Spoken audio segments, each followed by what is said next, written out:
Hello again, and welcome to Scott Loves Christian Music, episode 12, The Centurions.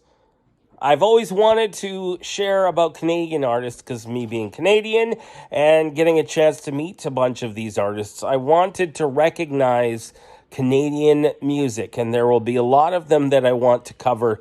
The Color. I know that Rise Up and Russ Rosen Band were both parts of my youth growing up. Also, different Canadian bands like Down Here and Starfield and so many others that need to be recognized because they've done such a good job in creating music that is glorifying to God. But you got to go back to the beginning. And one of the first Christian rock bands ever, possibly the first, is the Centurions. They were from Kelowna, BC, and signed on Praise Records. They had 2 albums, and so glad to be able to talk about them today because it's been 50 years since this was released, and we love to be able to celebrate the artists that make up the Christian music genre. I love music in general, but Christian music to me is where my heart is.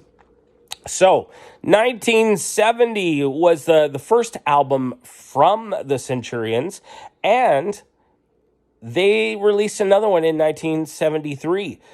Over that time, they had a chance to open for the Imperials. They were kind of nicknamed the Canadian Imperials, but they opened for the Imperials, for Andre Crouch, 2 big names in Christian music at the time. Actually, one of their band members auditioned for the Imperials, and the Imperials' backup band became the backup band for Elvis Presley. So one of their claims to fame was being able to open for the backup band for Elvis. So that's a pretty big deal. But it's pretty exciting to hear some of the stories, and I'm sure if you find somebody that is a part of the band, the Centurions, you could find out a lot more. One of the stories I heard was that they even got kicked out of some of the churches for having long hair. And that's a no-no back in the 1970s, I've heard. I was born in the 70s, so I don't remember much of it.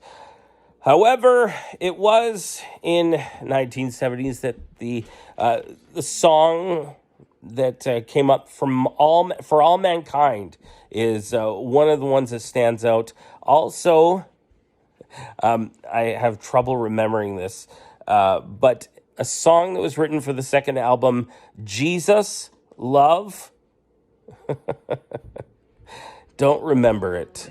As Jesus Love Goes a Long Way. There we go. Thank you to my wonderful wife for helping me with that. I get names mixed up sometimes. But once again, it was written by one of the core members of the Centurions who played keyboard, who played bass, and also did vocals.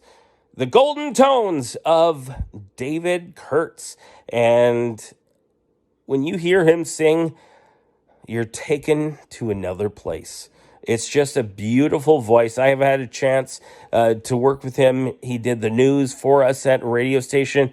That was another career that he had, and I'm sure flourished at was in radio. And when you've got some beautiful vocals for music, radio's not a bad place to be. But he has been a big part of music has been a big part of his life, and it's wonderful to hear the stories of how they got started with the Centurions. They're from Kelowna, BC, and again, I think, like I said, they were signed to Praise Records. And David Kurtz has been such an incredible person in my life. His whole family has been great to me over my life. He married a lovely woman. Gay Kurtz, thank you so much for being you and for influencing me in different ways. Also, his 3 wonderful kids, Bonnie, Scott, and Jordan, all have been friends, and we're just super happy to have them in our lives. And I'm sure the grandkids, there's too many grandkids to name at the moment. But I did want to say that the main reason for this right now, obviously to celebrate the Centurions, but September 4th is David Kurtz's birthday, his 75th birthday. So happy birthday, David Kurtz, from me, my family, and all of us at Scott Loves Christian Music. So we'll just sing to you happy birthday. Happy birthday to you. Happy birthday to you. Happy birthday, dear David. Happy birthday to you. It's hard singing when your voice is partially gone. So thank you so much, David, for all that you've done, for that you're going to do, and just for the wonderful person that you are. So have a wonderful birthday, and go Centurions. You forgot something.